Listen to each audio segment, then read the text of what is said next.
Sa I përket dijes së Umerit radhiyallahu ta'ala anhu ka qenë prej sahabeve më të ditur. Ka qenë prej sahabeve më të ditur. Shënon Imam Buhariu dhe Muslimi në dy koleksionet e tyre të sakta se pejgamberi sallallahu alaihi wasallam e ka pa një ëndër që ju është afru një enë me qumsht, ka pi vetë derisa është ngopur. Pastaj ja ka dhënë Umerit radhiyallahu ta'ala anhu, edhe Umeri ka pi prej saj. Kur është pyet pejgamberi se me çfarë e komenton këtë ëndër, ka thonë me dije. Ka thonë me dije, dhe kjo është aludim që Umeri radhiyallahu ta'ala anhu ka pas dije të madhe dhe dije të pastërt.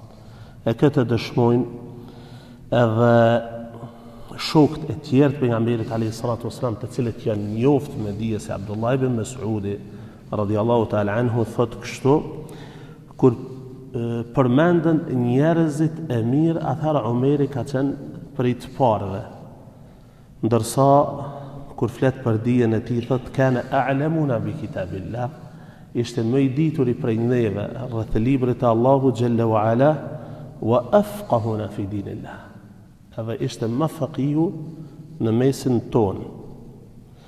Ndërsa me një transmetim tjetër thot sikur dija e Umerit radhiyallahu ta'ala anhu të vendosej me një anë të peshojës, edhe dija e krejt gjallësave të vendoset në anën tjetër të peshojës, kish me apeshu dija e Umerit radhiyallahu ta'ala anhu.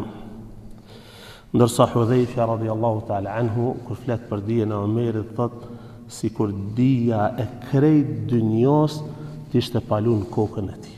Qashtu e ka përshkruar Umerin radhiyallahu ta'ala anhu.